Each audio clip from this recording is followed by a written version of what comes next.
Beautiful. Okay, what's up, everybody? Let's see. There we go. We got Bertie Wooster in the chat. What's up? Hello. Do you hear my microphone? That would be 44 architecture. Love that. I assume that's what damn means. That was quite a little cadenza from Mr. Marian Mexicano. Really beautiful. There we go. It's been a couple weeks since I did the stream. I took the last, I guess, 2 weeks off to kind of R&R a little bit. Just have time to do other things. I'm back. My name is Dallas. This is the accordion stream for my love of accordion, my pursuit of accordion, and also my accordion teaching website called risingreed.com. I try to get here every Tuesday. I miss a few throughout the day, out the year, but I get here. And today we're just going to be chilling. I'm going to do a segment on all of me from the perspective of people who are working on their Django in June repertoire, or just the music of Django Reinhardt, also called Gypsy Jazz, which is also just jazz and swing music. All that in one. We'll get to that a little bit later. Today is mostly just because I felt the weather here is going to be in the 80s, if it's not in the 80s already. Yeah, it says it's 82 outside. It's beautiful. I rode my bike over to the Bach at Noon concert today, which was beautiful. They finished with this just gorgeous Mozart piece that apparently he wrote for a funeral. It was just fantastic. And then the other three pieces were by the Bach family, two by Johann Sebastian, and one by not Carl Philipp Emanuel, the other one, Carl Friedrich. Could that be right? Let me look. I took a picture of the program here. Johann Christopher Friedrich. There you go. Johann Christopher Friedrich Bach. This is just a thing that happens in my town, not all year round, but most of the year. It's the thing called the Bach Choir of Bethlehem. And it's a really cool thing. The musicianship is really fantastic. These days, that church is filled. It takes place, there is, of all the utopian Christianauts that left Europe and came over here to colonize this country, one of them was called the Moravians, and they happened to settle in this area. And very early on, I think immediately they brought music with them. I think I read a thing once down in the Bucks County Library doing some research for a puppet show that said that the Moravians, of all the religious utopian communities, they were the only ones to bring like a musician or choir, Kapellmeister or whatever, with them in their first boatload of people to the New World. They're like, no, we got to have music. This you don't understand, which I always thought was pretty cool. And they have this neat thing called the Bach Choir, which is a venerable institution. Let's see. Let's listen to some more music. So I'll do my other introduction shortly. I'm just feeling kind of relaxed and just like enjoying some good stuff. Let's see. Who can we listen to today?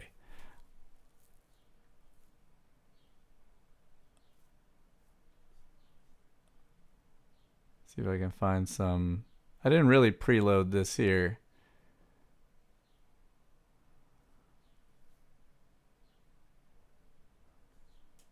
Let's check this out. This will be interesting.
All right. A little bit different than what I was expecting there when I launched that, but still cool. I like the very front, on the front side of that pocket.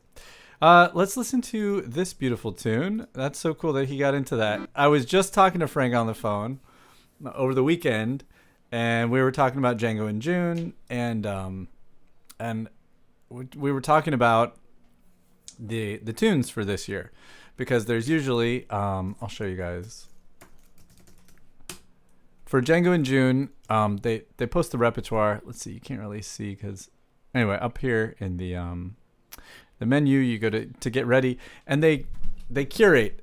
I think it's Jack that does it. Jack Soref curates a list of tunes to align all the teachers. So you're supposed to, or what they like to hold the whole camp together, so they can sort of plan on students of all the different classes, mostly guitarists, but you've got clarinet and violin and accordion and of course guitar, and then some other miscellaneous instruments. Anyways, so that if you're a student there, you can find other people that are working on the same tunes, so you can practice them together. You don't have to, but this is what they'd like you to do. And so they curate this list, and then the teachers get a list of the tunes for every day, and they usually pick 2 tunes for every day that the teachers are suggested to teach on. You don't have to, and when you're actually teaching, it's going to go many different places probably. But anyway, I'm going to barrel through this list of tunes between now and June, when the camp starts, and that's sort of what my plan is for the road to Django June. But I was talking to Frank about what the tunes are, and a lot of them are the same actually from last year, because Fappy Laffertin, who's the most major sort of marquee teaching artist here this year. I mean, not to anyway, he's the most special one because he hasn't been to Django June before. I don't know how much he's been to the United States before. I don't think it's a bunch of times. Anyways, he was supposed to come last year and he didn't for various reasons, but he's supposed to come in again this year. So they're using many of the same tunes. So when we get into it, we're going to do Irisha, Mitger Geiger, Black and White. Those are 3 tunes that I remember from last year as the tier 2 tunes. And why this reminds me is because I was talking to Frank. I was like, oh, there's this really beautiful tune that I actually learned when I very first got into Django music, which was through the Hot Club Philly down in Philadelphia.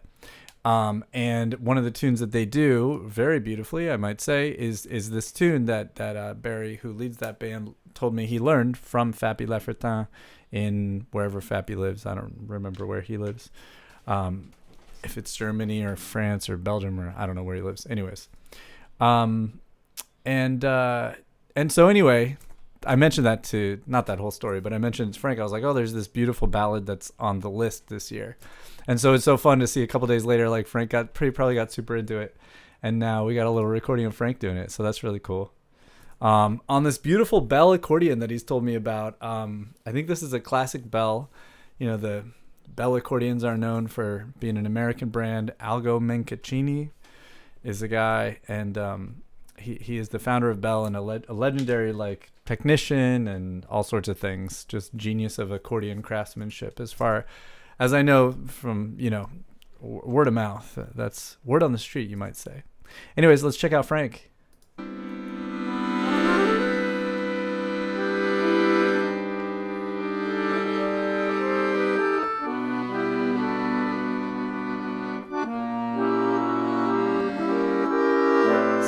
Piccolo, so bright.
Cool.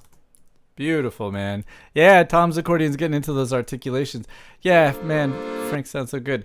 That's just a beautiful tune, and I love the spin Frank put on it because it's. I don't know really. I kind of only know it from Barry and the Hot Club of Philly, so I don't even know if I've checked out a reference recording before that, but I do know. So my knowledge of the tune is just like one situation. But that situation sounds different than Frank's version, which is cool too, just to hear somebody else interpret it differently, you know.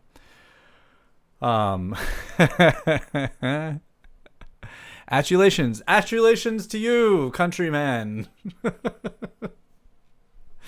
Yeah. Okay. All right. Well, that's good. It's just good vibes today. Let's see. Let me read my thing that I read because I can. It's my live stream. It's my life.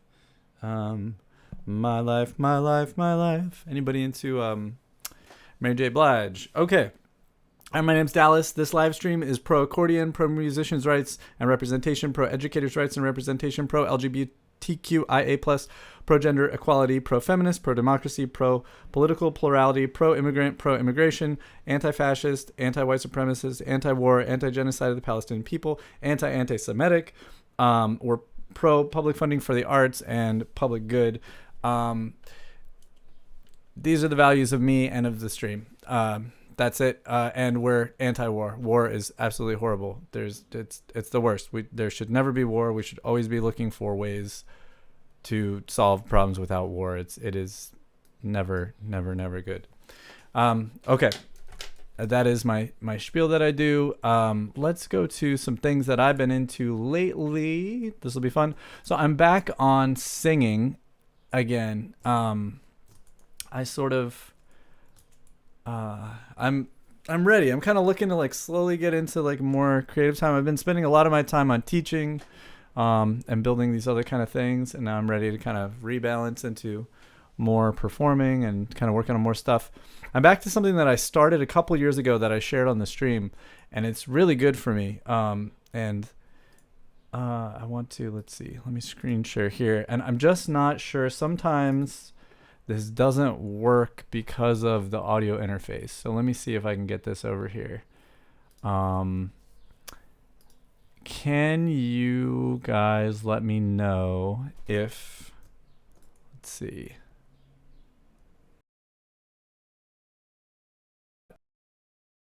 Know if you can hear this. Let's see, I'll start here. Do you hear that?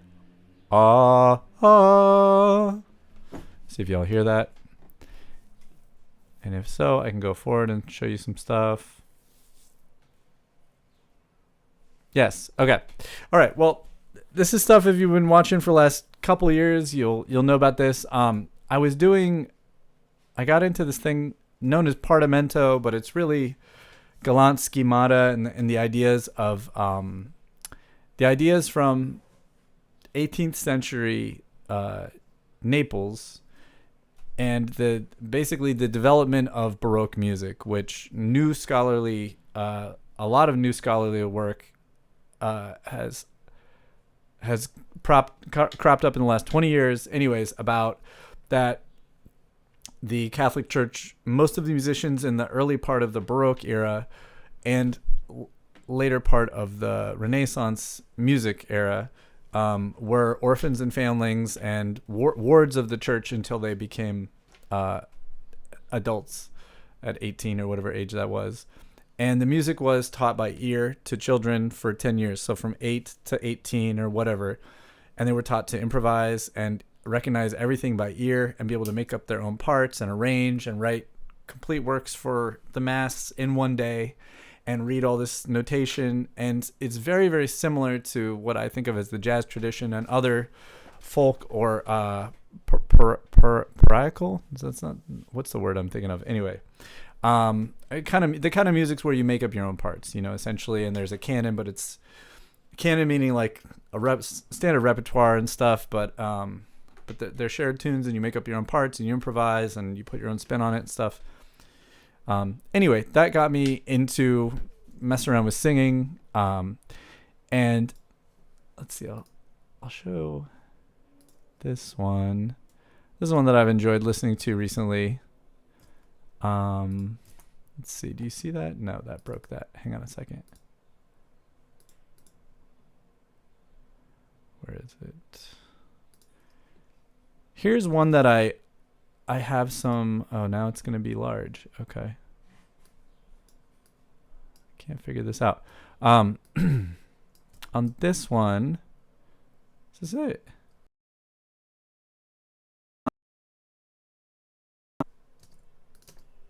What is it? Now, why don't I hear? Oh, it's all muted.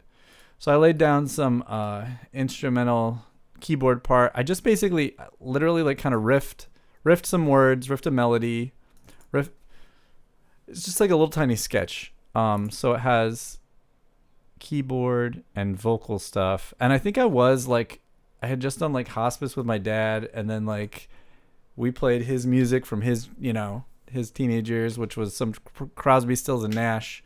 And like, so that's like, I feel like, I don't know if I decided to do that when I did that, or that's just what came out, but it's like kind of a sketch, like just, like if I was an artist, production out of it. Let me see if, no. Let's see. I just listened to this because hear it. Okay, so I think it's right here. All right, you guys can see that, and I notice it's coming out of one channel. What is attention? What is affection? What is so real? What is so real? I need to add that part. Why do we have to work? So just like a 5-second little sketch thing, but very satisfying, very fun, and gets me out of kind of a lot of the I don't know. For being a musician for like my whole adult life and my adolescent life, not professional, but that's all I cared about. You get into these repeated patterns and something. That was kind of a neat thing that happened, like amongst all the really horrible shit that happened during COVID. It just disrupted some patterns in a way that like, okay, I'm kind of leaving this idea of just like playing constant gigs or whatever.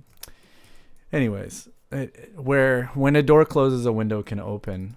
But just to keep showing this, let me open up the other. That is open. All right. Logic. So then what I just started doing again was singing, and I had been doing, I won't show you guys the other stuff, but there's other singing that I had been doing, which is something called the rule of the octave, which is just a harmonized major scale with a Baroque flavor and Baroque ideas. So then just a couple nights ago, I think it was like Friday or something, I decided, all right, I want to start singing into the DAW again, because it's really fun. It is really fun. My ears get so much better, and I read that it like fires all when you sing, it fires. I feel it's kind of addicting. Like I just want to do more and more and more of it. So anyway, so I started doing this Bach fugue. I could pull up both because now I'm on OBS. So let me add 1 second here. I can show you guys the Bach chorale. Where is it? Here.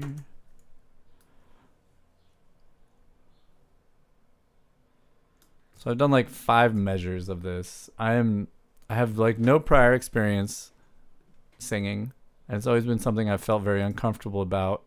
I have no talent, no innate talent, just persistence, maybe. A long arc. Let's get a screen capture. Open up this. Here we go. Sheet music. I'll just show you guys the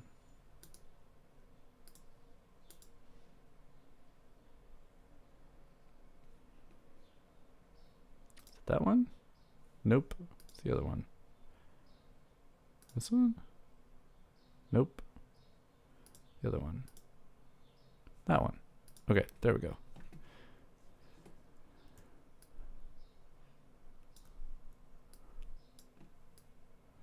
All right, so I started this. It probably says in the file.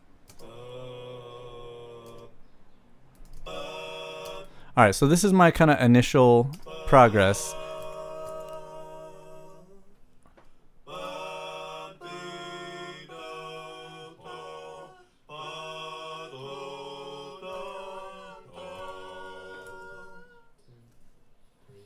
Okay, so I just started with those three, and I did each those. Let's see, ba bum dee da dum da dee da da. I think that much, and then there's 4 parts here. Which if I collapse these, I'd have to collapse all of them. But this is the bass. Come on, what just happened? Bass. Well, it won't. Oh gosh, I hit like some sort of automation thing. What did I do? I don't know what I did. Okay, I won't rename them. Anyways, okay, this is weird now. Okay, so that's that. And then I'll kind of flash forward. I don't know what is going on. This is weird. So this is like a little bit later. Let's see. And I kept, so there's a huge range, for me, there's a huge range between the lowest note in this Bach chorale, which is, in this music, it is the A natural at the bottom. And you don't have to sing A. You can sing this in any key. That's the cool thing, about, I guess, the way I approach music is I'm just thinking, okay, what's the tonality? You start, I'm immediately analyzing and giving these sounds a place in the scale. So it's 1 major 7 1 lower ball. That's so low. And then 1 2. Let's do 1 flat 7. Then goes up to the minor third and then down to the minor third. This is the bass part, and they all could be. This goes bum bum. That's the tenor part. Minor third, second, root, minor thirds, or minor second, minor third, minor second, ba dee da dee do do dum ba dee ba do, major third. That's the pattern that's sitting on the top of the bass clef there in the sheet music. So anyway, the point is that I'm not a singer, and I discovered as I'm doing this, I'm like, oh boy, the highest part is so screechy and awful, and I'm like, I just remember that I took like one vocal lesson from a local person we swapped for accordion, and she just told me, whenever you feel like you want to like work harder with your voice, relax more. That's the answer, and that's really stuck with me. That seemed like such great wisdom, especially, and then I just kept being like, okay, let me just keep moving the key down lower and lower to see, like, because there's not too many notes down there super low, so if I can just and the whole project I'm doing into this same microphone, and I'm just like, because you can sing low notes if you just if they're very soft and you get really close to the microphone. I don't think it would cut it if I was like in a barbershop quartet. You got to have that power, which I do not. But anyways, I want to play the progression a little more. What did I do? I don't know how I turned on this weird automation thing. Anyways, so this is it a little bit later.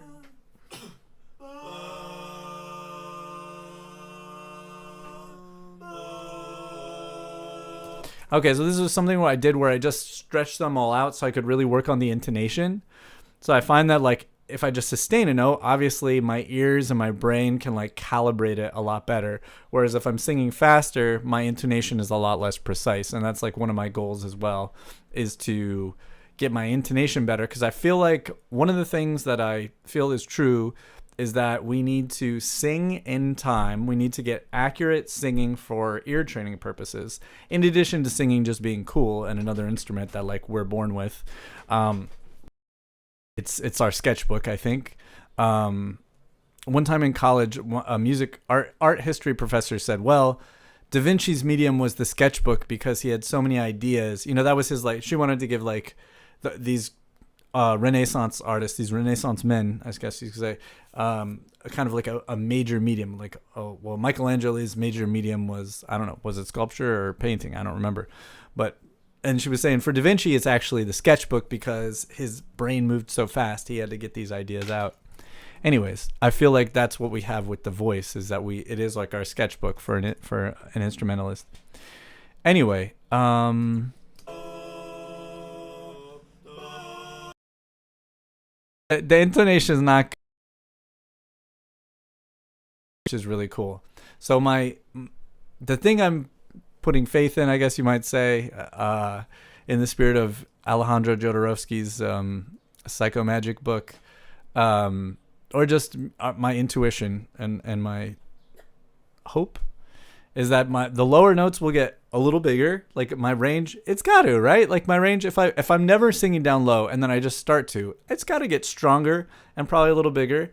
And I think for the higher notes too, that will definitely get stronger and that'll get a little bit bigger too. So it's like, okay, cool. Like I won't always, whatever note I have today of like first, baby singing stuff, that's going to get better, which is fun to know. All right, let's go forward. So I'll play what I did this morning, which is, where is that?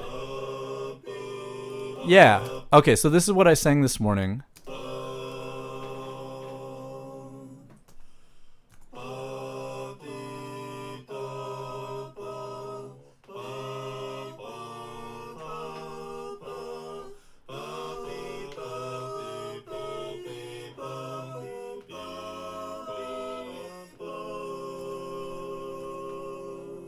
Then I took a breath and then I sang it again 2 more times. I feel like the third one is the best. So I'll play the second one.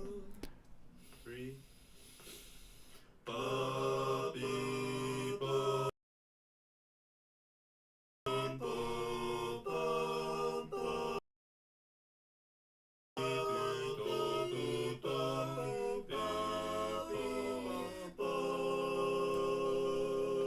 Hitting those harmonies a little better. And the third one is the best one. It's not perfect, but it's best. 4.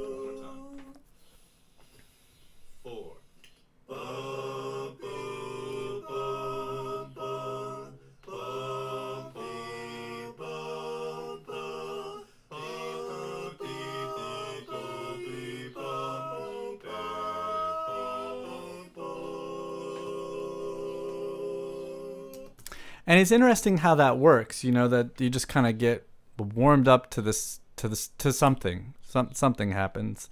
And those were done 3 in a row. So I start with the lowest, the bass, then I add the tenor next, and then the alto, and then the soprano voice last. And then I started later today. I did it again. It's so fun. It's like once I get into this, it's like kind of all I want to do. But I've been doing just like little bits. So, okay, do computer work or whatever, put away the dishes, whatever I got to do, prepare the student, give them the lesson notes. And then, okay, cool, I got about a 5-minute break. Let me do some more right now. Or kind of trying Molly Gebrian's ideas of not mass practice, but spaced practice. And this idea from her and from other things, like we checked out Grease the Groove, what was that, 3 weeks ago, this stuff about Grease the Groove.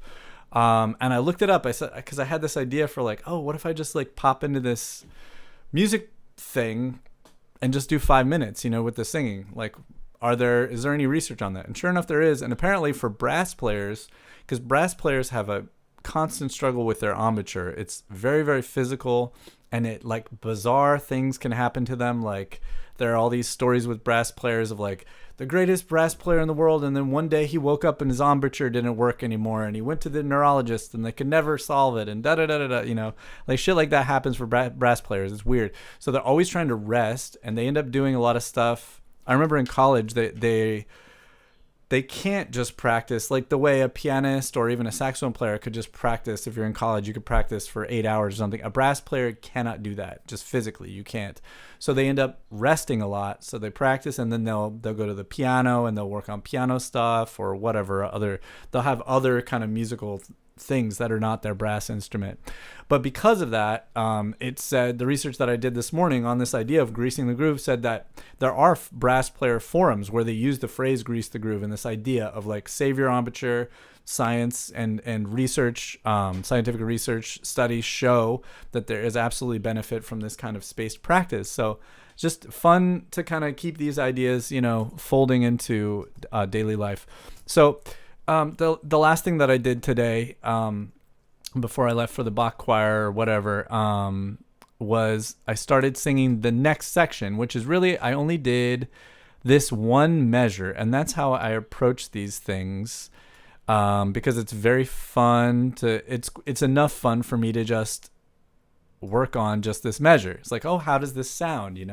How do all these things sound? And like, oh shit, there's some chromaticism. We're going like up a half step. Oh, okay. You can do that. That's cool. Some sort of interesting modulation. I haven't figured out how to call it yet. It looks like it's like we started in the key of A minor, and then we went to A major. And now we're starting at A major. We go to D minor, to G minor. It kind of looks like, or is it B flat major? I'm not sure. And then we get to G minor, and then A, and then kind of like a sustained, and then you get to a D. And now after that,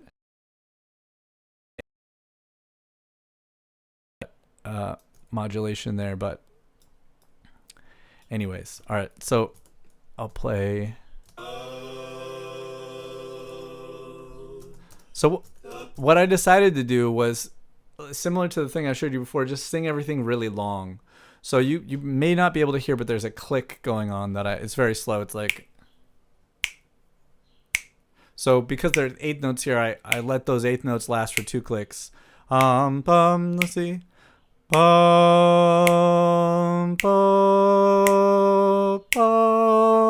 Like that.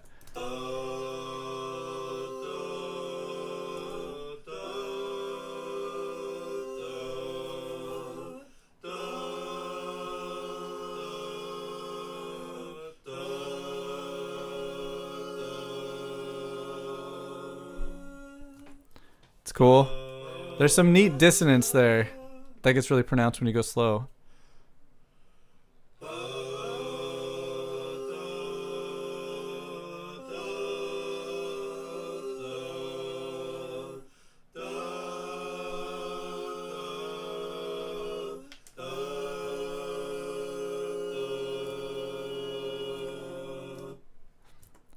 So the intonation is going to improve the more I do it. I know that.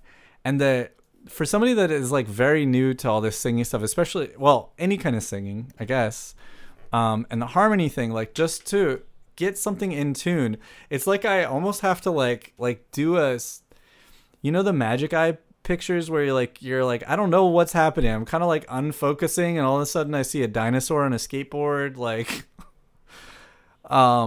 It's almost like that. Like, it's like, I don't know, just like singing another note and like trying to correct it with the tune. It's an interesting feeling of, I don't know. It's not a hyper intellectual sensation. It's not not a hyper intellectual thing. It's more of a, I don't know, like a je ne sais quoi. There is no words, maybe, for this. Okay, so then here's it at like twice as speed.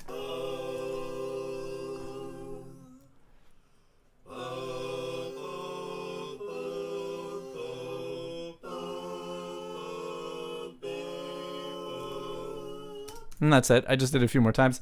That super high voice is so bad. It'll get better. Anyways, that's something fun that I've been into, and I'm looking forward to doing more of that, and just singing more, just really making time for that in my and making more music that has that, making that a thing that I do. I'm working towards being able to do sets and shows where I can accompanied by myself on accordion, or a mixture, like the accordion is the melody and I'm the melody with my voice and I'm accompanying and all that sort of stuff. That's stuff that I'm working on. which feels really good. Feels really good. Alrighty. Let's see. I can make this go away. So which one is that? There we go. You can go away. Sheet music. Screen capture. We'll change back to this. So 44 Architecture had a question, which is which app do I use to multi-track? I use Logic. I just use Logic. I had a friend, like during COVID, I took, I guess, like recording lessons from a friend of mine, Quinn, it was a really wonderful thing. And he taught me a lot. Like, it was just individualized lessons on how to record stuff. Well, how to record my accordion and how to set up the tracks and what to do and, you know, what frequency rate to record at and all that sort of stuff. And he really wanted me to use Pro Tools. He was like, dude, don't use anything except Pro Tools. What are you doing? Da, da, da, da, da, da. And I just ended up using Logic. I don't know. I kind of think Pro Tools as an app is ugly and Logic's a little prettier. It seems as functional. I don't really know. I'm not sure. I don't have a great answer for why I use Logic. It's just, it is a paid app. There's a bunch of like very similar apps that do basically the same thing for free. That's the one I use. And I really don't do anything worth paying for with it, you know, like if I had to pay for it again today, I wouldn't. I would move to a free app that did it, you know. I look for like the best free app that is good, that's not a piece of junk, but because what I do is very simple. It's like the most simple. Like I'm not trying to like make.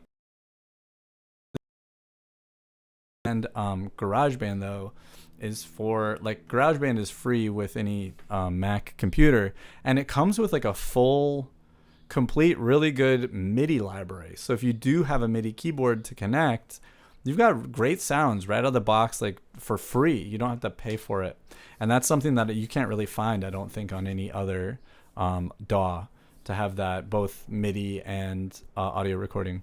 And Logic extends that out. You get a lot more wonderful MIDI sounds with Logic. But other than that, I just do basic, really, really basic stuff. I happen to have like not a bad microphone, and some other much better microphones, although this is sufficient. And then I have a good audio interface called an RME Babyface Pro FS, which I also bought during COVID. I did a bunch of research, and I'm so happy I picked it. It's everything they said about it is true. Like the software is just like flawless. Like it never crashes. You're always getting updates ahead of time with new Apple architecture. It's really great, really fantastic interface, and it sounds amazing. Okay, so what next? Let's get back to listening to some music. How about that? 3:51. Yeah, and I decided that I'm not gonna do book club. I didn't get the reading done. I was like, I don't want to feel stressed. It's okay. We can resume book club next week. We'll be on chapter 10. Okay, let me find something else to listen to here. I need to switch this to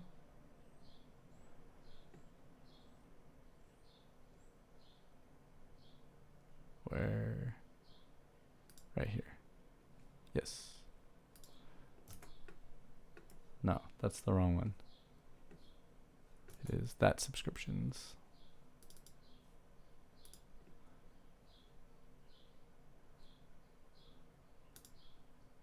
Voila. Okay. All right, yeah, we heard Frank.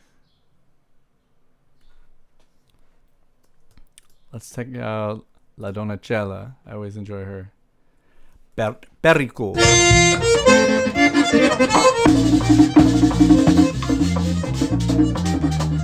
Why is she so quiet?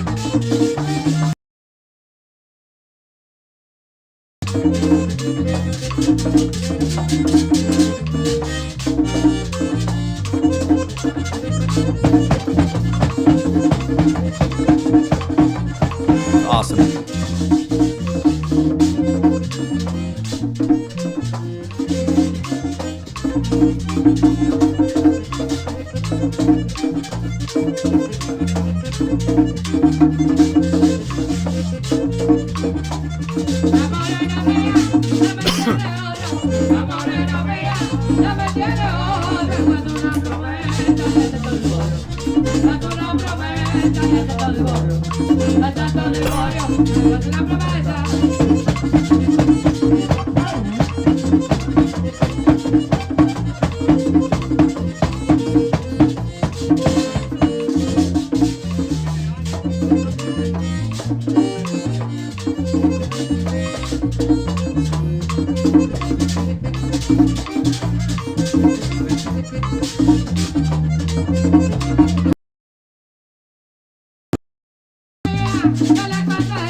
Yeah. Bo-ba-dee-boo-dum.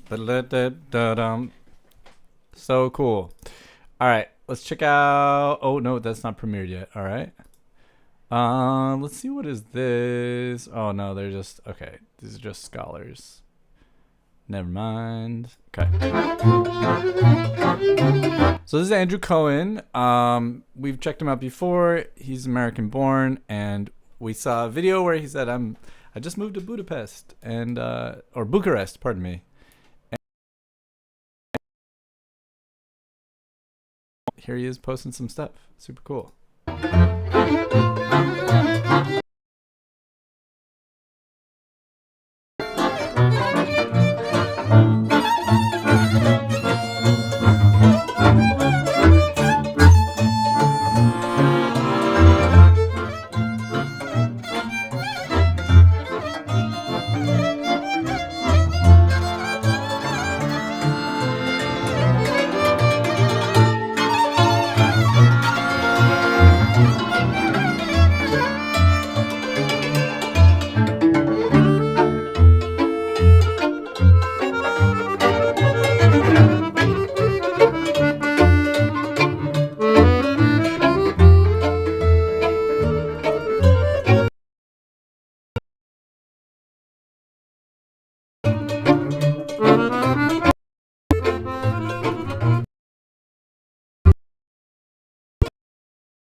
Fun, super fun. Wow. Really neat. So cool. Bertie Wooster in the chat posted what I was thinking too, which is have not seen a bass. Philip Piety 2530 says it might be designed to go on a plane. Yeah, I wonder. Doesn't sound like anything's missing though. I mean, to the bass sound, like boom, boom, boom. Sounded great. All right, let's listen to a couple more. Oh, wow. All right, cool. We'll get a little Purcell Baroque music.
Super cool. Do you guys recognize that tune?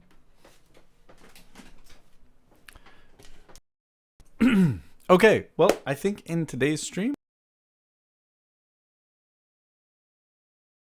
segment, which is the road to, which is a music at Smith College in Northampton, Massachusetts, the town of. And you know, you can be like an adolescent person or whatever as long as you have a parent with you. It seems, in my experience there, it's almost all people in their 20s, 30s, 40s, 50s, 60s, 70s, 80s, perhaps 90s. I don't know. But with an emphasis on guitarists, adult guitarists, because the music of Django was a guitarist. He's a genius of the guitar, and pushed the medium forward. The idea, he's one of, you could call him the first or one of the first musicians to make guitar, jazz guitar, a solo instrument, the soloist in the group. Before him, it was really basically rhythm. And there's this whole cool genre that's very accordion friendly, called gypsy jazz. Let's see. What I'm going to do, I'm going to start a new scene here. This will be Dallas, an iPad, and visualizer. All right, I'll have 3 things on the screen.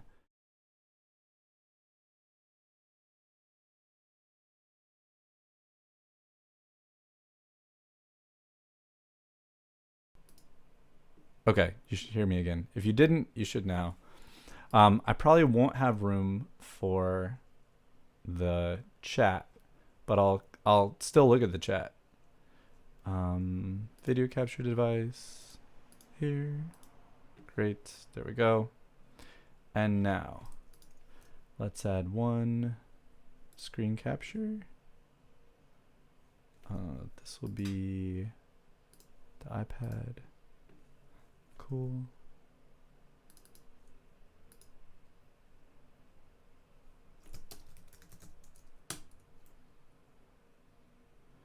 That Purcell stuff, that's like Les Barricades. Let me play Les Barricades. These tunes remind me of each other. It's a composer, I think from very similar time period, like very early Baroque, very late Renaissance. Really, really cool piece.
Anyway, they live together in a similar place in my internal brain categorization.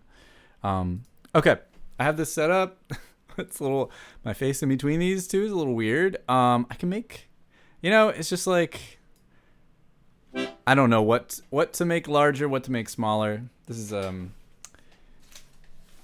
we're in the early stages of figuring out how to do this. My AI stuff. So AI built this for me, the visualizer, which seems to work entirely in an HTML file. It's a very small amount, a very small file size. I have no idea how it's built, how it works, or any of that. I just know I tried to share it with a couple people a couple weeks ago, and I checked with Claude. I was like, are there any more files than just this HTML file? Like, are there folders and stuff? And it was like, no, everything just lives and works in this HTML. And I shared that actually with a student of mine who is a programmer, and he said, he knew the language. I forget if it's Flux or what the programming language. He's like, oh yeah, they probably build it using this language because AI loves to use that programming language to build stuff. And if you don't specify another language like a real programmer would, I am not that, then it just builds in that language. So he suggested that it could be that, which I forgot. Does not matter to me what language it uses as long as it works. And there's still a lot to get working on this. Like, I don't know, there's things that I just could easily fix. I just need to sit down with it. Like weird other buttons will get depressed when they shouldn't. It's just a kind of logic rules. Anyways, I have this over here. The keyboard will light up. The thing that I don't have yet is I don't have internal audio, so the audio is going to be a little bit limited here. We'll see.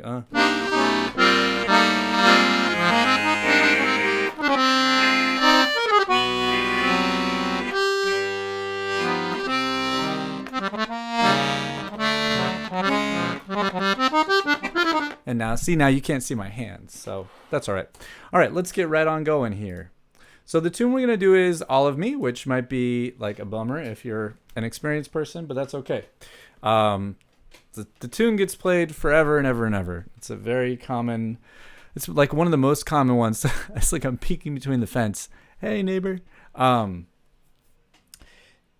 Here's what to do. Go to Django in June, which is what's pulled up here. And then you go to the Get Ready page, which you can find in this menu. You go to Get Ready, and then you're at this page.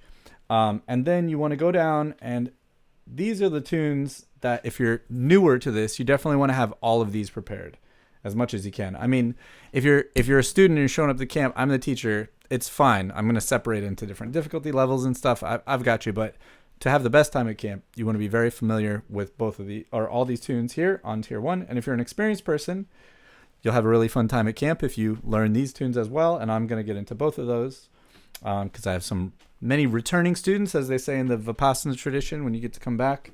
So we're going to do All of Me, which is a standard in straight ahead jazz. So then down here, it's you notice you cannot click on the link here for All of Me. That's because these tier 1 tunes are all here in the Gypsy Jazz Standards Volume 1 or Volume 2. So we're going to go to notation only because we're an accordion player and we don't need to read tablature for guitar. And then we can just open this up. I have this on my iPad in my 4Score. So 24 Gypsy Jazz Standards is the name of this. 24 Gypsy Jazz Standards notation only. Here we go. And it's the first tune here. So there's sheet music for it. And I'm going to talk about all kinds of stuff. I didn't really plan here, so kind of like an impromptu lecture. Beep, beep, boom. Let's see. So one of the things that characterizes, I talked about this last time, is one of the things that characterizes this music is le pomp, which is this repeated rhythm of the guitar. If there's a guitarist there playing rhythm guitar, they're going to play voom chick, or some sort of variation of that.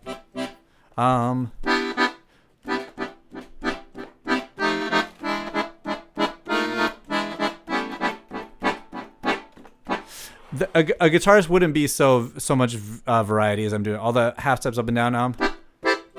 So it's all of me, all of me. Why not take all of me? Can't you see? I'm a scene without you. I'm nothing. Take my heart, I'll never lose it. I don't know lyrics. Take my love, I'll never use it. Your goodbyes, leave me with eyes that cry. How could I go in dear without you? You took the part that once was my heart, so why not take all of me? Let me do one where I'm trying to play a little bit better Le Pomp without singing the melody.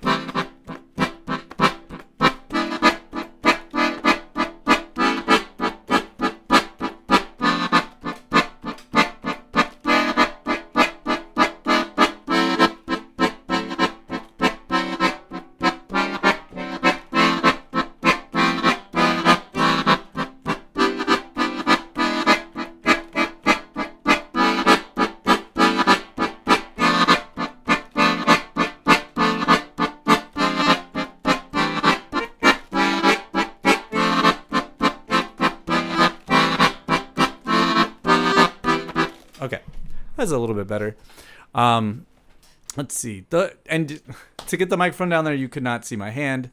Sorry about that. But you can see the little illuminated thing. If you wanted to rewatch this and pause it or slow it down or whatever, you could take screenshots of that and see kind of exactly what I'm playing in the right hand, which is cool. And sort of the left hand. It lights up it lights up all the bass notes. That's something I need to figure out what kind of fix I'm going to implement. Okay, so then I'm just gonna have creative fun here and sharing stuff. I'm not gonna worry too much about like giving a real pedagogical lesson, like what I might do if I was teaching a class or giving a personal lesson. But move that. There you go. Okay. So now I'm gonna play something like what I might do, which is kind of my own like hybrid of swing with a little bit more movement.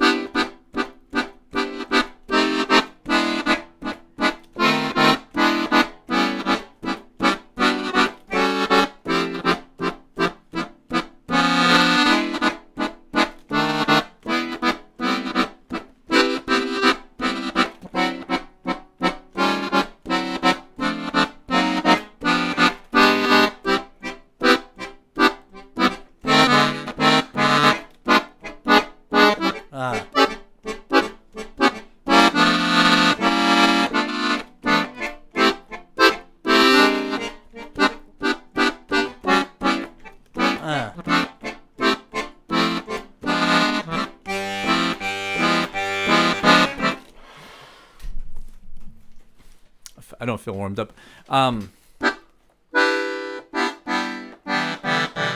So a little bit more movement and a little bit more movement in the right hand. Like I think like a really nice way to mimic La Pompe is to keep one chord shape. Don't move it around too much and work on that boom chick long short long short.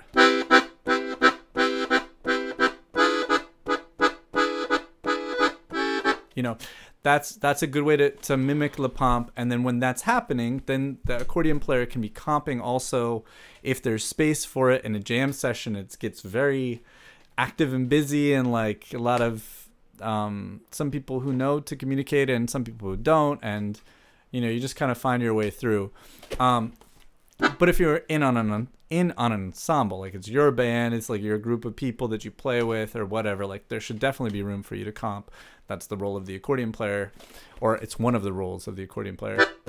And that's where La Pompe is happening in another instrument in this genre, boom, chick, boom. In fact, I'll pull up a play along for that. You don't need to see the play along, but let me go to here. No, all of as play along. Okay.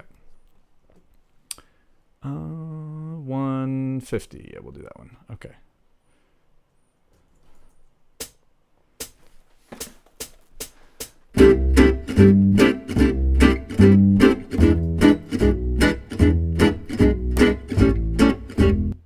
Forgot about the visualizer.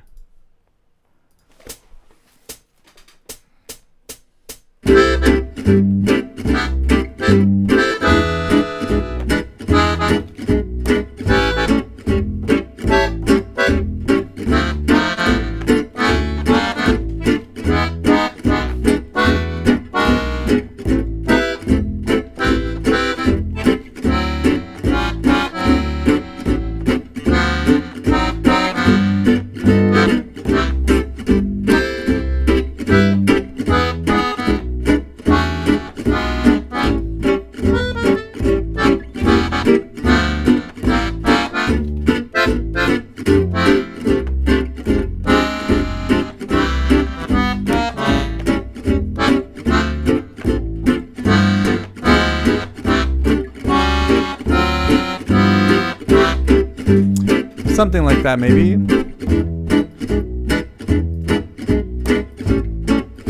So that's this backing track. There's a million of them out there, metaphorically, online, and you could also use YouTube settings to slow that down if you want to practice. That's a really... Now let's see. I'll go ahead and play the melody that's written here on my accordion. So I like to say that the accordion does a few different roles. We can play some kind of melody. So, and I like this way of, this is my teacherly way of framing out the things, you know, it's like some categories and names and labels and connections and stuff. It's a pretty common way to intellectualize something. So the kinds of melodies, there's essentially two roles of melody that the accordion player plays in an ensemble like this in jazz. One is the theme of the song. They call it the theme in other countries. You refer to it as the theme. Just means the melody, you know. But I already used melody as the overall umbrella category, so I can't use the melody's melody. No, it's the theme of the song. So the theme of the song here is ba-boo-dum, And before I get into that, I'll bring up the visualizer again. The other melody that we can play, like a melody in the sense of like, I am the melodist at this, because this is a concept of music, right? Like there's a melody. Maybe many people are playing it. Maybe there's multiple melodies, but it's a melody. So the other one is an improvised melody, right? So at both times, those are the most important parts of the music, is the melody or the improvised, the theme or the improvised melody. In jazz, that's the most important thing that's going on. When that's happening, it's the star of the show. And I think it's not exaggeration or malappropriation, whatever, to say that like the function of all the other music happening at that time is to try to make that sound as good as possible. It's like you defer, it's like who's the boss, right? In an organization, when you have multiple people, you got to coordinate and like defer and follow, so that everybody has like a standard thing. And the deal is that whatever is the theme or the improvised melody, everyone should be trying to make that sound as good as possible. And so like fundamentally, if you hold that as an ideal, whether you're experienced or a professional or a beginner especially, then you go into it with the implied in there or defined, not implied, but defined, is that you have to listen to the melody, like, which is great because that's a major thing that requires practice, deliberate practice from people who are new to this, is the idea that I must actively listen as I'm playing. And that's a very new skill. I have a fantastic thing that I've discovered in the last year, this technique that I immediately started sharing with students and assigning, and I do myself as much as I can, which is this idea of just singing along, listening and singing at the same time. Put a timer on. It's the most amazing help for you. It trains this part of the musician's mind that is exactly what I'm describing, that you have to listen and you have to contribute at the same time. And you're not just reading, you're not just a throughput for information that's on the page, say, like here, I just play quarter, eighth, rest, eighth, quarter, eighth, right? No, it's like that's all coming from you. So there's this creative mind, this, kind of thing going on at the same time as you really have to be listening. And like that is the important thing. So I suggest everybody add this to your daily practice. Set a timer for 5 minutes, or if you have more of an appetite to get good fast, 10 minutes, or do smaller chunks multiple times throughout the day. Pick something you don't know, anything. And honestly, the more variety you have in there, the better it is. So do rock from your childhood or pop music from your childhood, do classical music, do jazz, do your instrument, do other instruments. Think about all different genres and styles and things, and try to pick things, a version that you don't know. And the less you know it, like, oh, I can sing all the words along with it, like, don't do that one, because you won't learn that much. What you're training to do is try to predict, and you want to try to predict something that you don't know what it is. Otherwise you just have the memory of the song that, oh, I know this song so well and I can sing right along. Like, that's not what you're after. Okay. So anyway, when we're approaching this music as an accordion player, there are essentially two big chunks of things we can do. We can be the melodist, right? One of them, the theme, which is the main melody, or the improvised person taking a solo. Usually it's at least one time through the whole chords. Sometimes it's different, but usually that's at least what it is. One time, two times.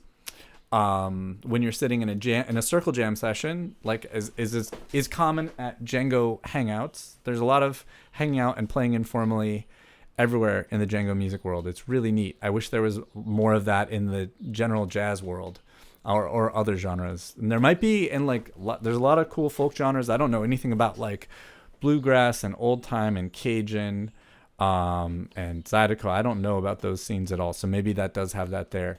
But in Django music, at least, like most concerts that I've been to, if there's a place that musicians who've come to the show to see musicians they love, a lot of them are musicians, a lot of them are guitar players or whatever. They bring their instruments and they want to be jamming before. And you find that at Django in June. I haven't been to the Samoa Festival, but I've seen video and heard that it's exactly like that. In the campgrounds and all over the place, people are jamming. And at every Django show that I've been to that has space for that, that where it's possible, you find that. In the green rooms beforehand, a lot of the bands, when I do a show with them, they won't listen to the opening act. They'll just be jamming. And that's a way of like, I think that I have no idea, but my own assessment of it, that is a way of coping with, nervousness and stage fright and being warmed up and just having fun and entertaining yourself. And like, it's this whole thing wrapped into one. It's really an amazing thing. So there's like, jamming in the green room for the last hour or so. Okay, it's your time to go on. Okay, cool. Here we go. Let's go on stage. And really neat idea. So tons of playing. The other, so anyway, so when you get to like a jam section in a circle, like at Django in June, for the newer players and intermediate maybe ish or advanced beginner, what you'll find the most common is everybody just takes one chorus usually. It's a bunch of chairs in a circle, something like that, and just one chorus. But more advanced people will take multiple choruses, and what that means is multiple times they'll solo through the song once and through the song again and through the song again, through the song again, and it's almost like the better the player, the more choruses they will do. So when you get to like really, the hero players, they're going to take a ton of choruses, and they're all going to be unique and different. And a lot of times there's going to be this amazing larger composition in there inside of the smaller compositions of each chorus, and tons of different vocabulary and ideas and lots of cool things. And that is really like the high art form of jazz improvisation is one of them, is to the skill set and the evolution of a solo that goes through many choruses, 10, and not playing the same licks over and over again. And there are musicians who are famed for the clouds just covered the sun, but famed for like never repeating a lick, Anyway, cool. All right, let's see.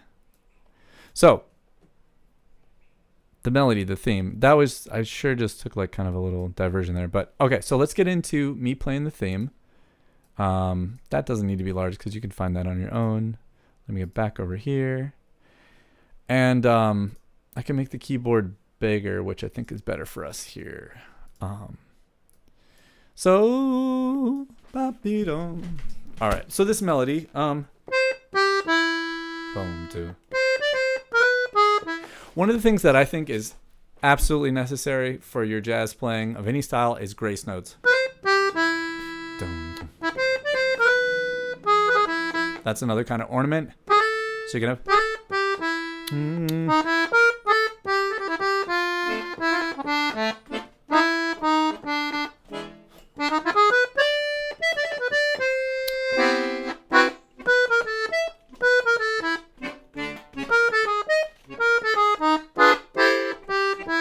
So you could throw some chords in there too.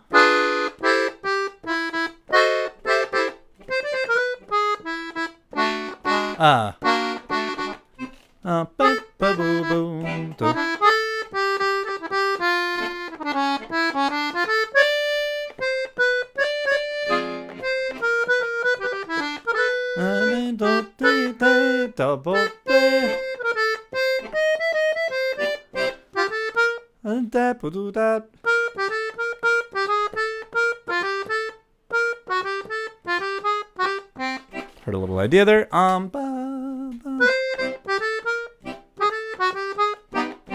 So the melody, to free up the melody, a wonderful, like really freeing thing to do, because you want to be free, but you want to be in the groove. So it is so much like dancing. Dancing in the sense of like, not just like, man, I'm on so much drugs, I'm just flailing. You're not the inflatable tube man, whatever, flailing arm thing.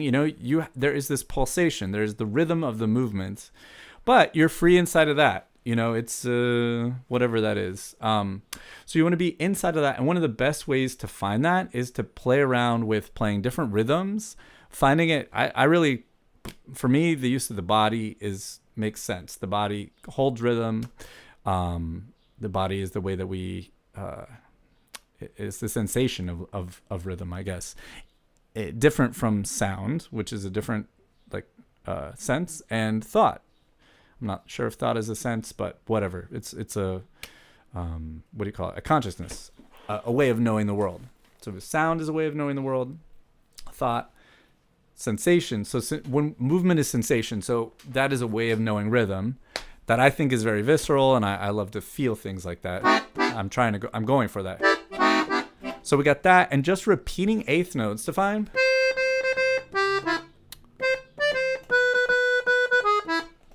No.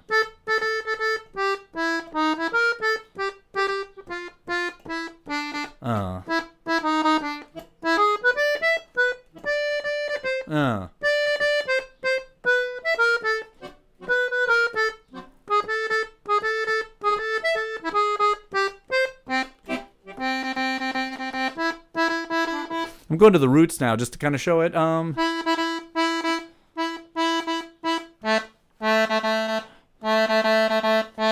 Then so to F.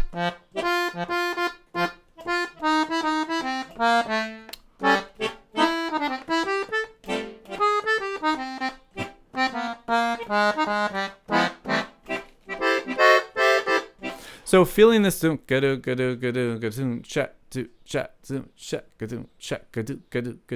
be like that. But check out the way Marcel Loeffler swings his feeling. I love his feeling. He has this kind of like a low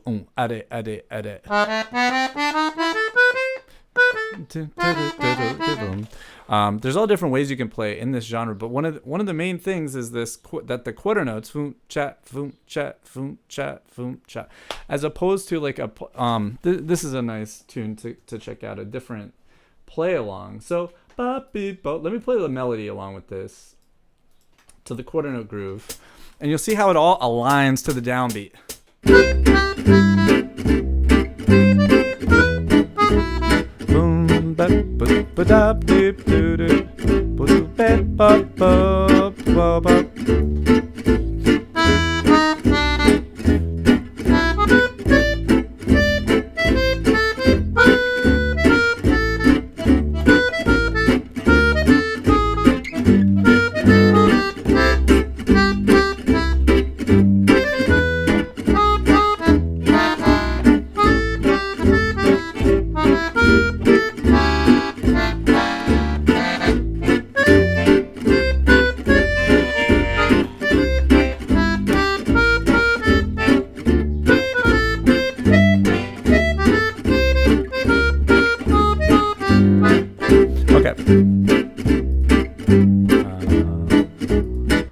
Okay, so to me, it feels like that is there's syncopation, of course, there has to be, but there's so much. The style is a lot about like playing along with those downbeats.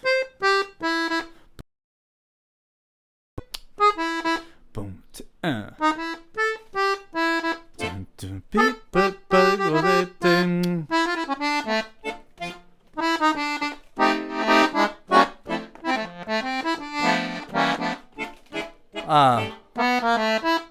So anyway, so the downbeats, but then when your kind of regular normal American style jam session that you'll find in every city of 50,000 or more people in the United States, and smaller probably, is it's more of a what we call straight ahead feel. And it's going to be based on walking bass and a ride cymbal, and those are not going to feel so quarter note, quarter, pre-jazz. You have rag.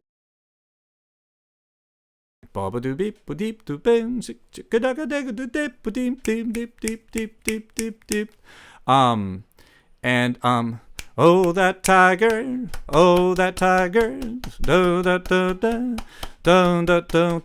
tiger rag or whatever, like early jazz, Django,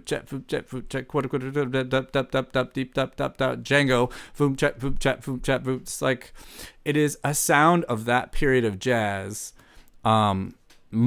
even more so than it's a Django sound. Like it's a Django sound because he made jazz at that time. Let's see. Okay, let's try to find a straight ahead. Let's see what this one's at. So when you get to walking bass, a lot of times the ride cymbal, we'll see what this sounds like, but it's like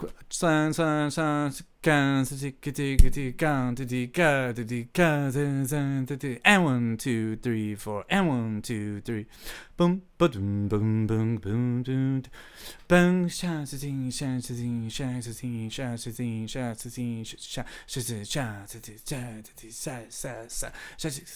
you know, it's a lot less of the that kind of thing, and it's more this that's there, but it also has a lot more emphasis of these ands. 1, 2, 3, 4, and.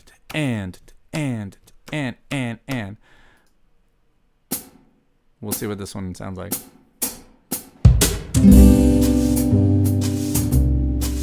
No, very bad. This one's probably good.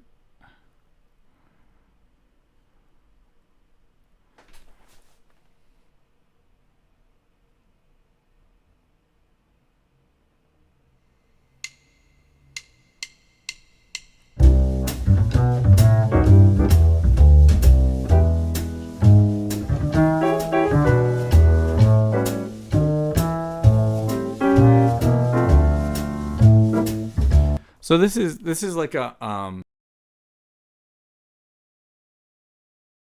algorithms or programs or something like that. It's not real human beings. However, it's a good facsimile. It's one of the best facsimiles.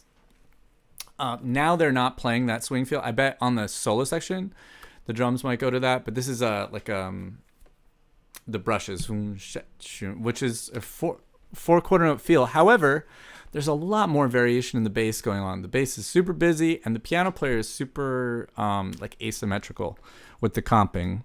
So you don't have a chordal instrument that a pitched instrument that's playing boom, jap, boom. You don't. It's a lot. So the phrasing of it is different.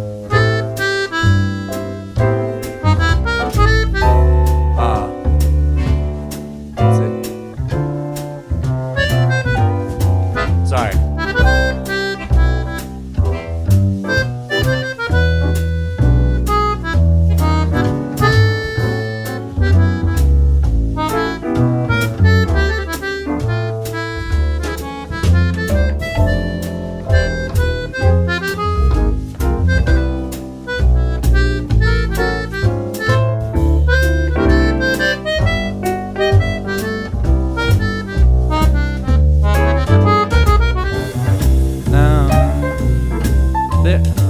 Now we have the ride cymbal.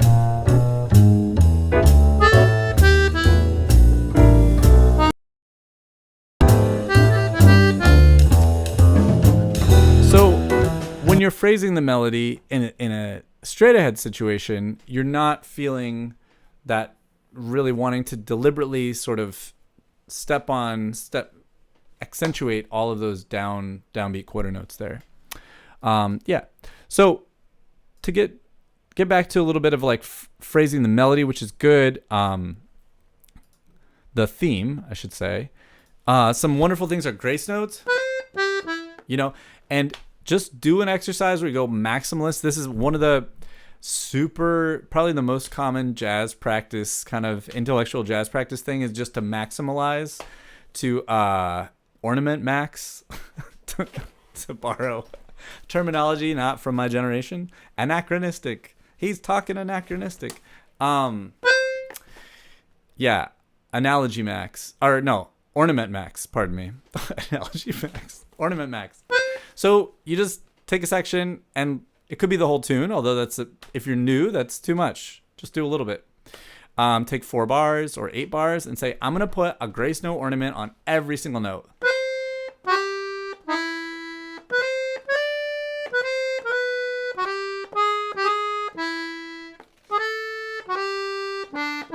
Right? Do every single note for practice. It's super good. Because what we do in jazz is we practice possibilities. So we say, well, what if in the future my nervous system needed to play, like I decided the right thing in my life to do in that moment was to play a grace note on that D. Or wait, where is it? Yeah, there it is. If you get your nervous system to learn how to do that ahead of time, you have like a likelihood that you will pull it off. If you don't, there's not as great a probability that you will play the thing that you want to play if you've never played it before. In time, on that note, in this song. It's very specific. We always practice and do things to carry information forward, but it's true. This is the way you work on a tune, is to maximize something, a chord shape, an inversion, a rhythm, a lick, maximize switching between two things. But like maximize in the sense of like take one idea and do it over every single place that you possibly can. That is a major umbrella jazz idea for how tons of jazz musicians, really good ones, practice. Okay, so grace notes are a wonderful thing. Trying to feel that swing and that bounce. Let me go back to the other backing track for the Django style version. So the bounce, just work on repeated notes. Repeat your melody notes.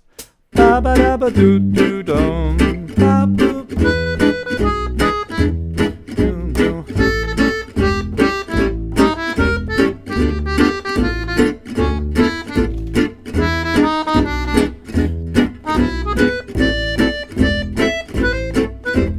Such a good exercise.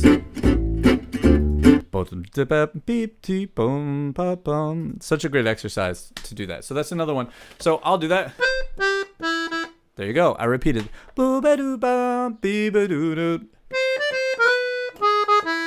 It's just fantastic. Like, you want to actually use that. In addition to practicing that way, you want to work on repeating notes.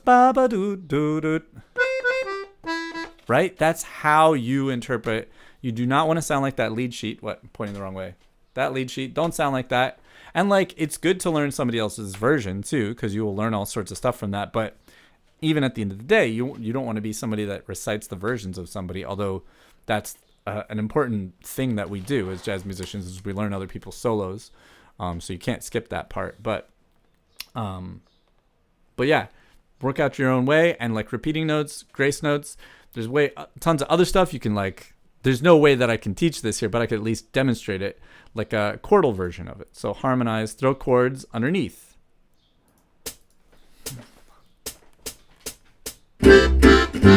So,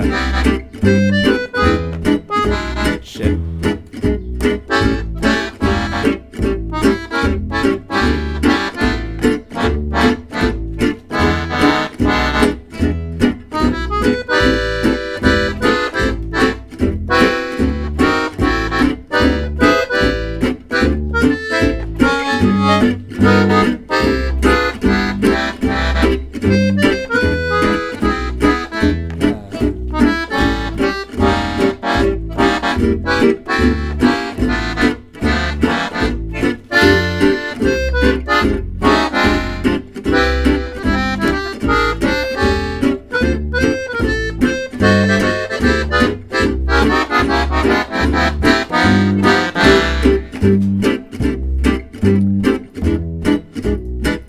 I'm quite a bit rusty. On the scale of rusty, I'm rusty.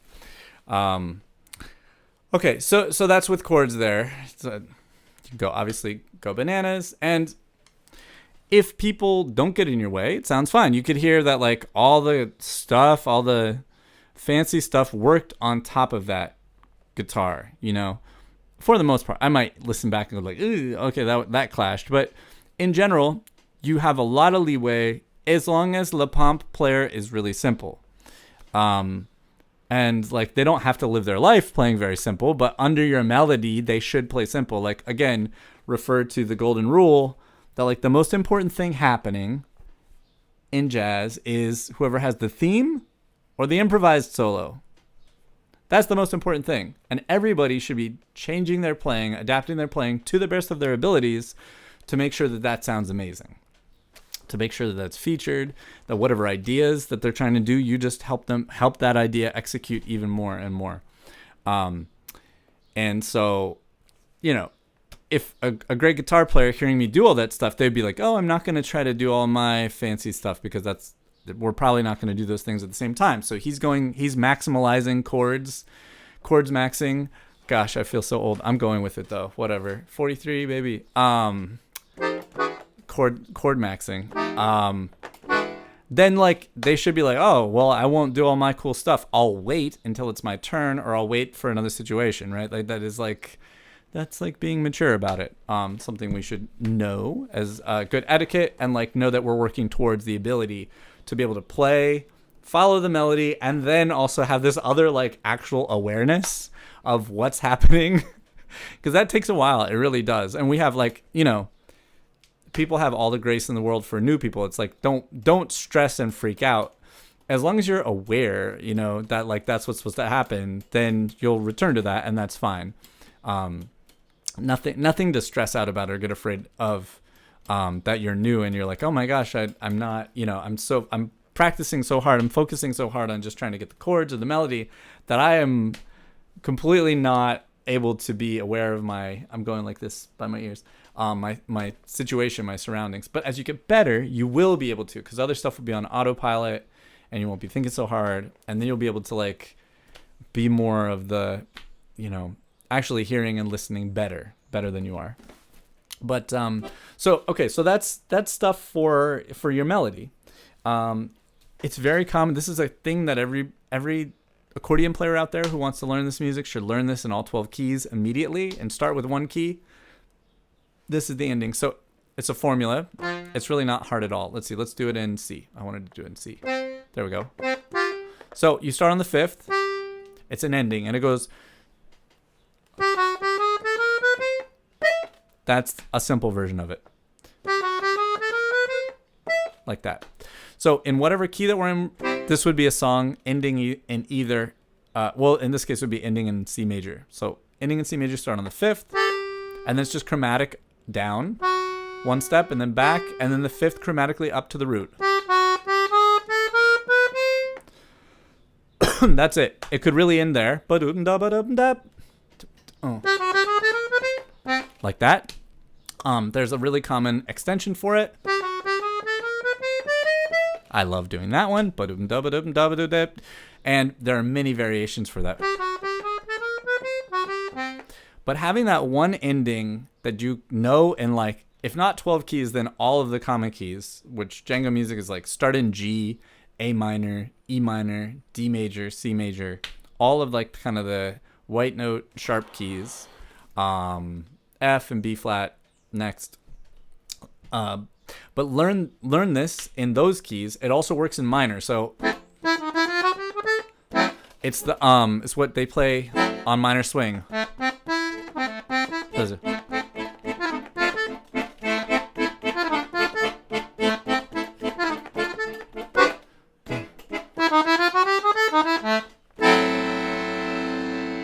So it's the ending there, and that ending works in major or minor. Because they're really just going between the 5th and the root, and then whatever you play after that needs to match if it's major and minor. So if I did that, that's going in the major third, that wouldn't be correct. So that would work, or something similar. Whatever. But that's your ending. So at the end of this,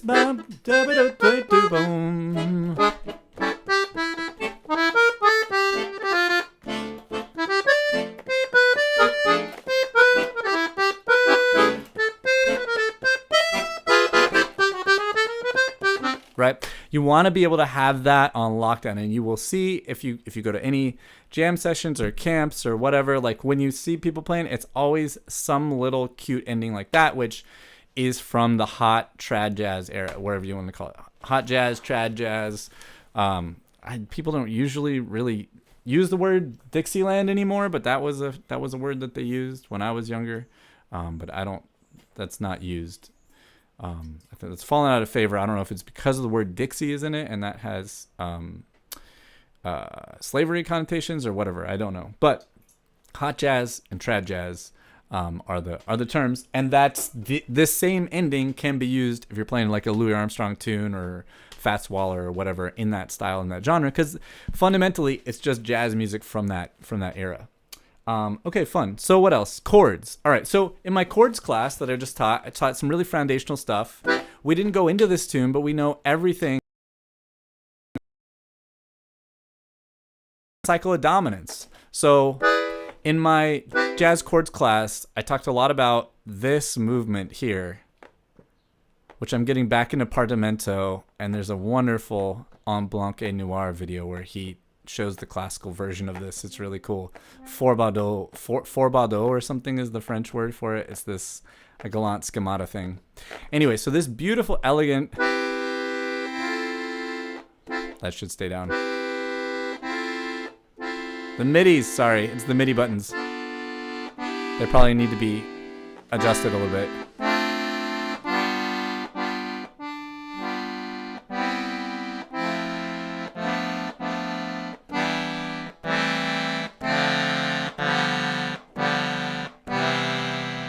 I'm just replaying because I'm looking at the orange. It's like, oh, sometimes they're not lighting up.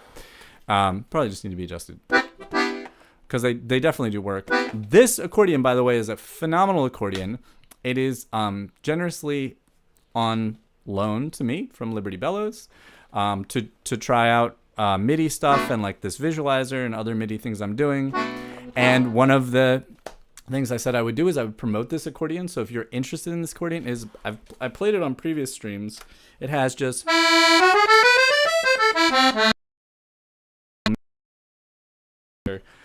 middle tuning. I remember when I was first being shown the Roland by people who were into it, they're like, oh, the wet accordion tunings are all samples of Beltuna accordions. And I was like, I didn't know about Beltunas then.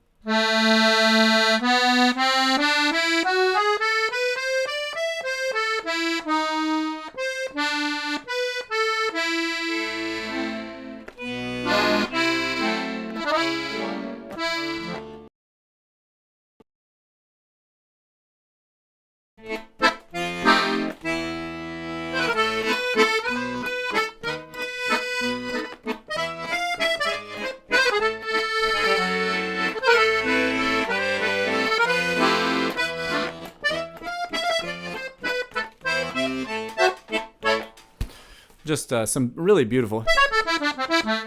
And of course it has this amazing MIDI, which also, I never knew this, but as accordion players, we have this problem where our accordion practice can be like in the way of other people's lives because it makes noise. Whether you're a renter or you're traveling or you have people that have different sleeping schedules or whatever. With a MIDI accordion, many of them, not all of them, but many of them have this feature that's called a mute. And where's the mute on this one? Right in the middle. So the mute, there's a mute on the right hand, and what that does is it makes it so you can trigger the MIDI, like you can see it moving, but no sound is going to come out no matter how much you pull the bellows. All the shutters are shut, and there's a switch over here too. Yeah, that's it. So the top one over there. So you'd have to hook this to a computer or to some, I don't really know because I haven't used like this module or whatever. You might be able to get sound straight out of the module. But anyways, in an acoustic accordion, you would still have something that you could practice with. So you wouldn't have to have a digital accordion if you don't necessarily like the sound of a digital accordion, but you would have the functionality of it. And that's something that I have never thought about until I had this here. I was like, oh shoot, like check this out. Like I could, you could practice as much as you want, and you'd just be hearing either a bad sampled accordion sound or you'd be hearing a keyboard. You could put on whatever sounds you want for the MIDI to practice, but it would be cool. You could do that. So that's another selling point for these MIDI accordions. Okay, plug over. Let me go back to this. So we're talking about chords. So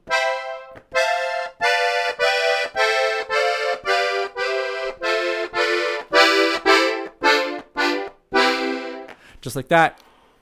The left hand. So anyways, so we use those to get the 2-5-1 shape. Let me go to my left hand. We'll do both views here. Let's see, I can pull this in.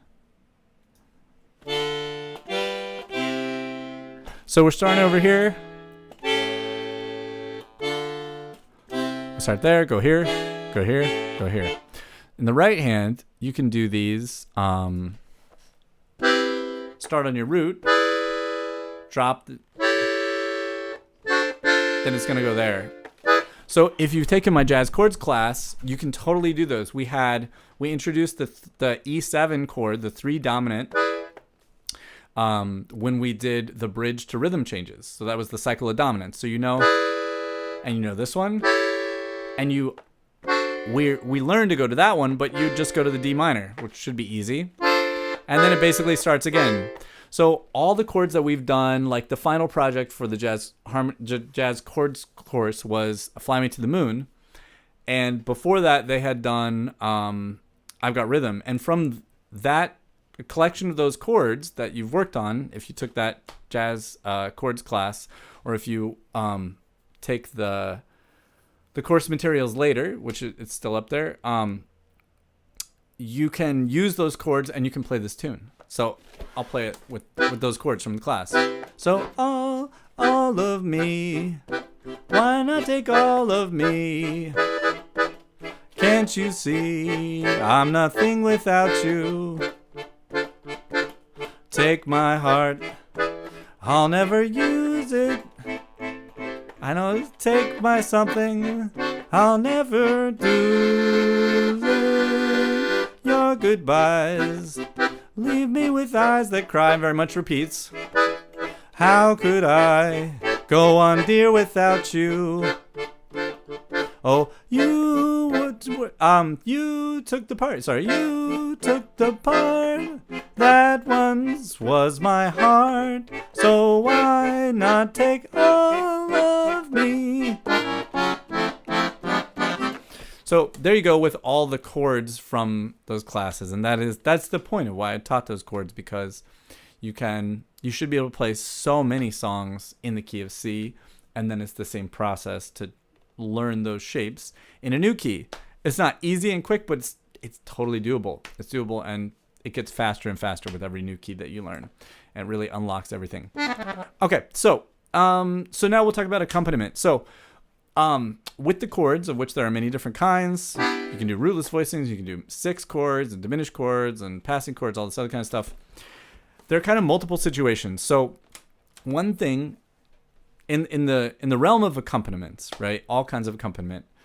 When a person like a musician like me, if I'm not being the one or the other kind of soloist, playing the theme of the song or making an improvised solo, then chances are in the ensemble playing, I'm going to be doing one of the following things. I might be playing rhythm, playing time. That's what I usually call it, playing time. And playing time is where I play a very repeated, regular thing. And in this case, in this genre, I'm trying to copy Le Pomp. So I started with this.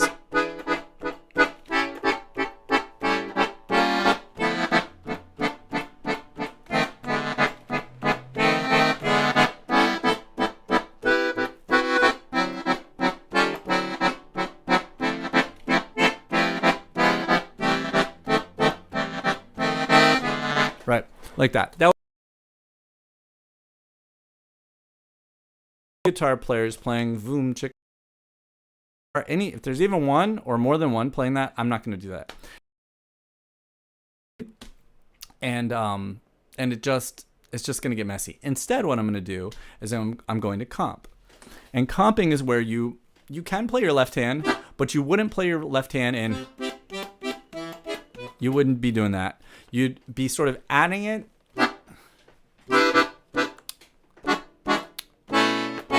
I say bo ba.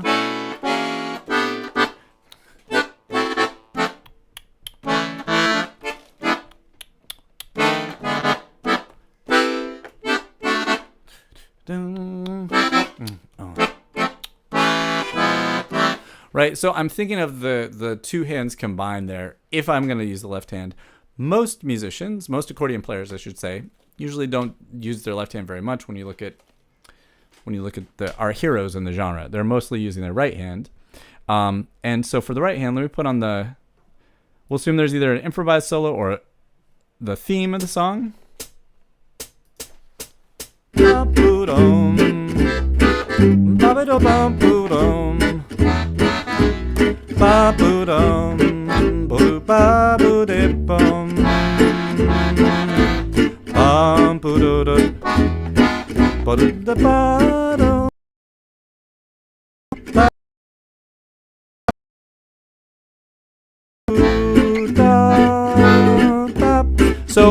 that's kind of not the idea of comping. So you have the melody and you can either sort of punctuate and react to it, or you could support it. So let me do some supporting. So I like to think about when I'm working on my own comping or suggesting to other people, students or whatever, how they work on their comping. It's like, okay, think about it in terms of two things. You can be like the floor of the play or the background set of the play. You're like supporting, you're there, you're creating a vibe, you're supporting. So it's long held chords, but you're not really interacting. You're just kind of there, and you're trying to stay as the background. You do support, but it's not quite the same way. So it's long held notes. How can I go on here without you?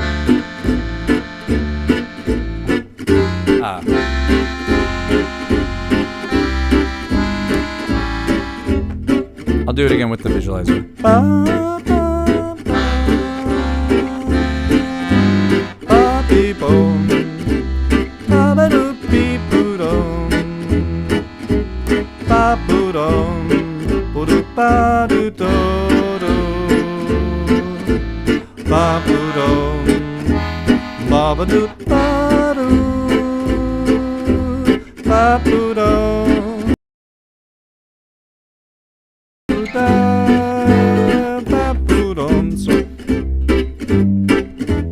So that would be an idea of playing just long held notes, and I'm trying to move. I'm still trying to play good time as the chords change, and do a little bit of like little tiny swells with my air just to create more motion and movement.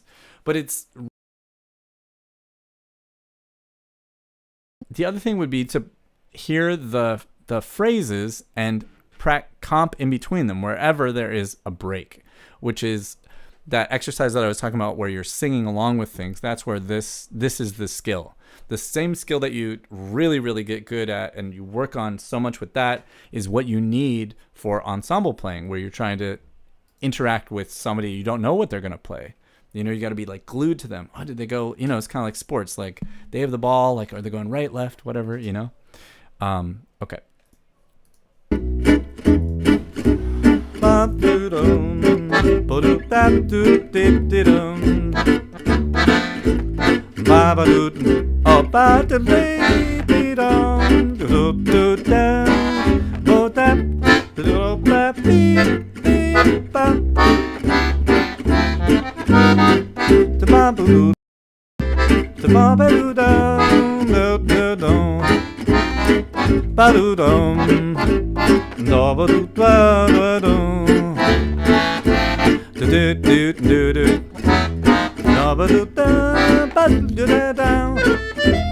Right. Okay. So you're getting the idea of the melody with music interspersed in there. So playing in between, and so you practice possibilities. Maybe I'm gonna want to play in between these phrases. Okay, you got to practice that, right? And so we also talked about maybe I'm going to want to play underneath. So underneath and in between. Those are my terms for teaching comping. And now I'll do a combination of both.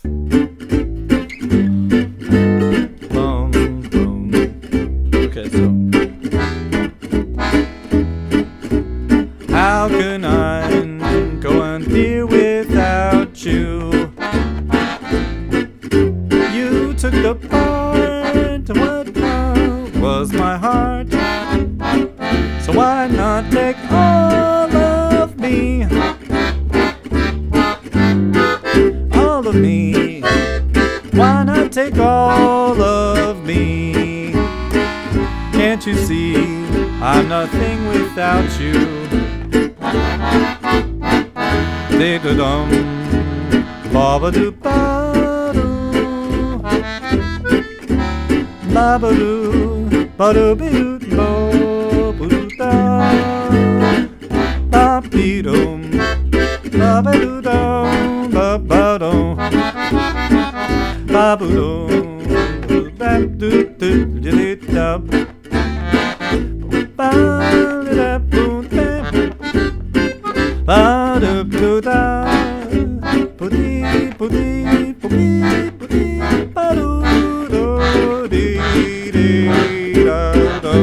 Okay. So So I was trying to do a combination of in between my phrases and also underneath my phrases. And yeah, so those are essentially the skills. You know, you can break down when you have names and terminology. It helps you know what you're going for, and it also helps you when you're listening to other people's playing, and you go like, oh, okay. So I'm listening to this other person comp, accordion, guitar, piano, whatever, and drummers too. They do the same thing. They just don't have chords. They have drums and cymbals. So playing underneath, playing time, playing in between.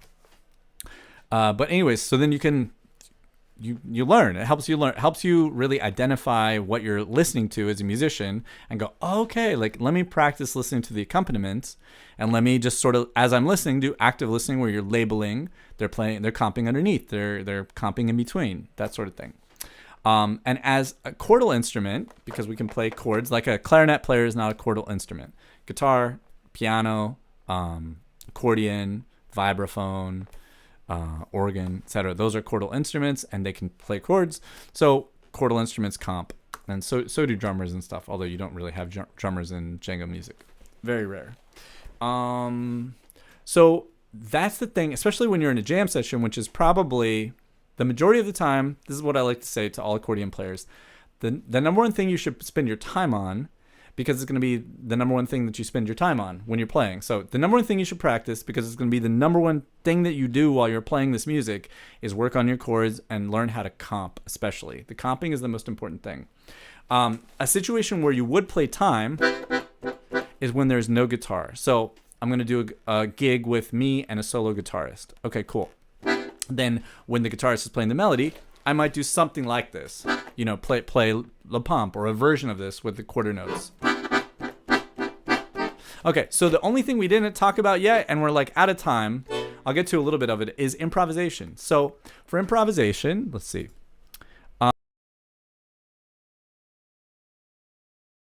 Wonderful, great idea. You're not going to be satisfied if it's the only thing that you have. You're going to be bummed out about that, but it's one thing, and it's great. So take these little motifs. It's just a little shape.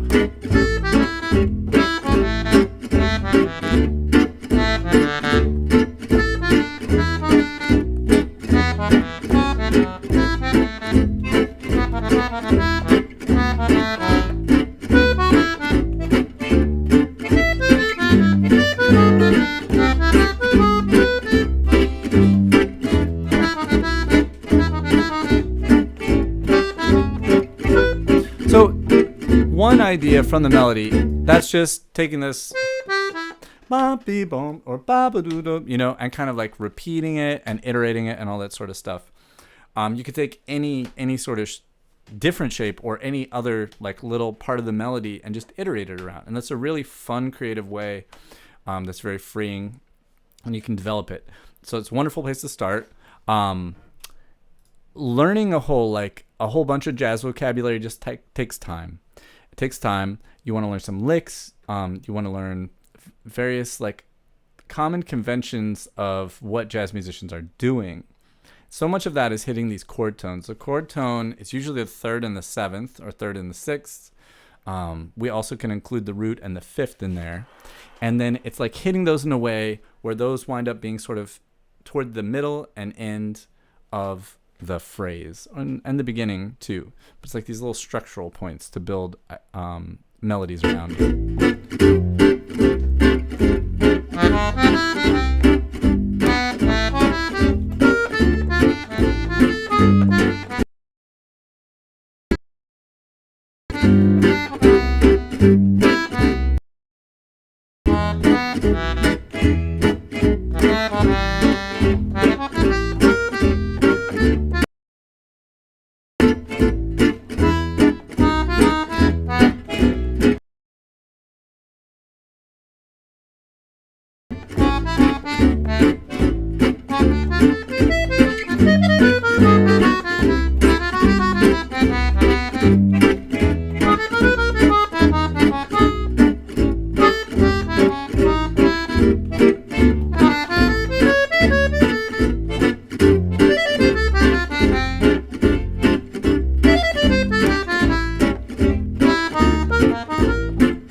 chord tones, if you have a C,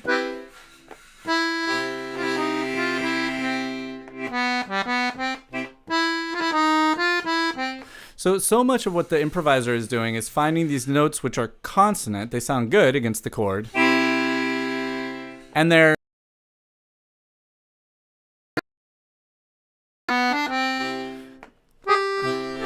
so that's the third with an enclosure below the root with the same idea, the fifth, and then the chord changes. So any of these.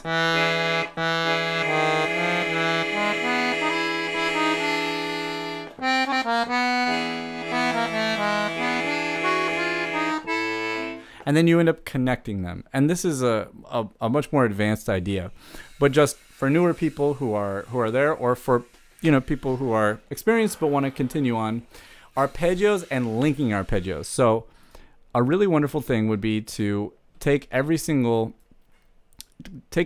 place that the chord changes.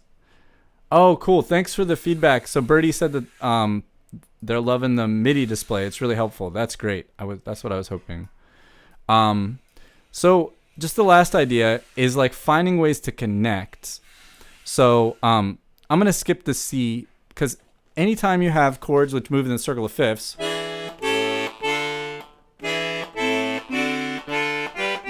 like in the left hand, they'll very easily connect in the right hand. So I'm going to start on the A7.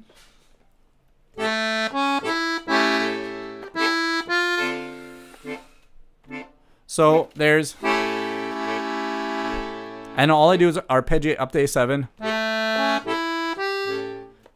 and then I connect it to the third of the D minor.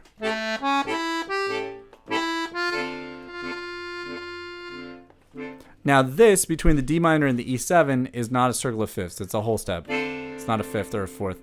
So we don't connect the same way, but the next bit, the E7 to the A minors,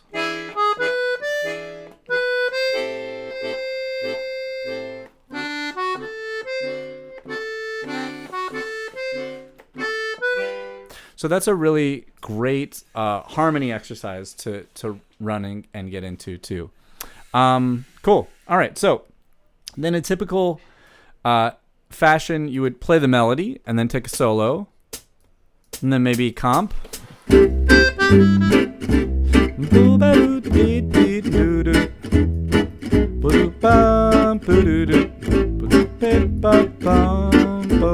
trying to move that. There we go.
Back to the melody.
like that.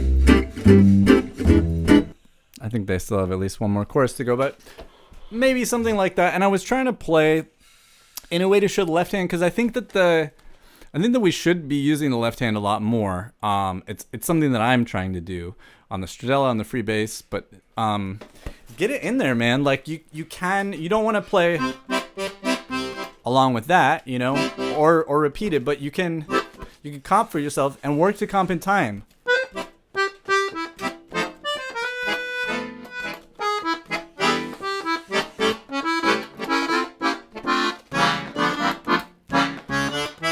So I'm trying to do like some piano player two-hand.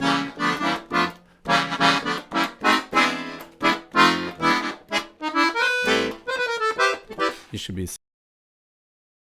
over here. Definitely advanced stuff, but work this into. So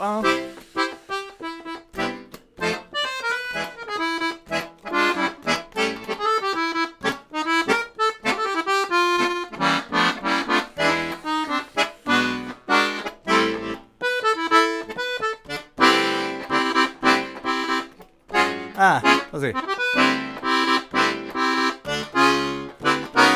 There we go. I want to do a half step down.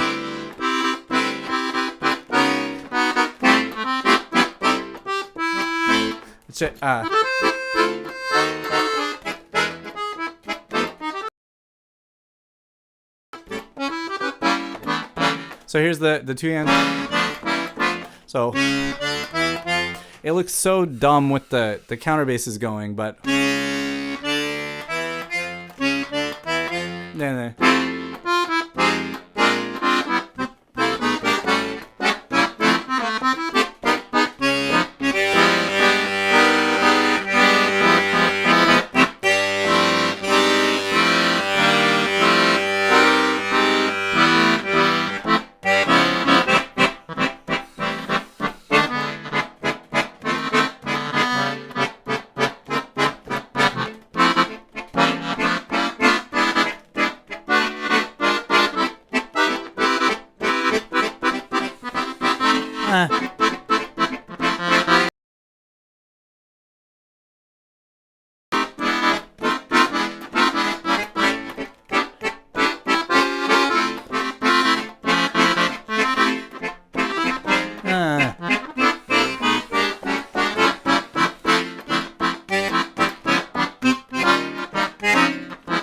Shit.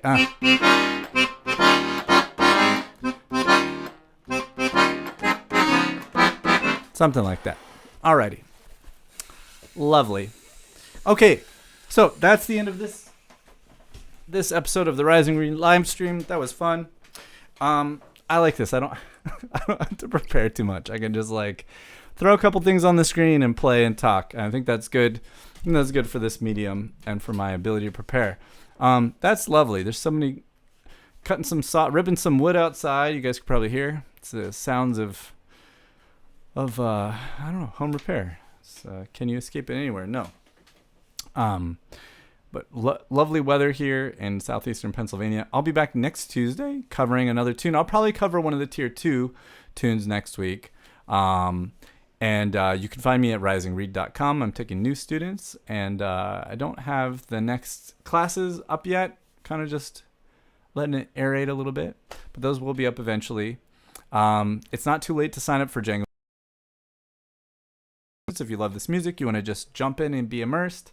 It's not too late to sign up for CNIMA in New Orleans, which is coming up quickly in a couple weeks, but it's not too late to sign up. And all that. So have a wonderful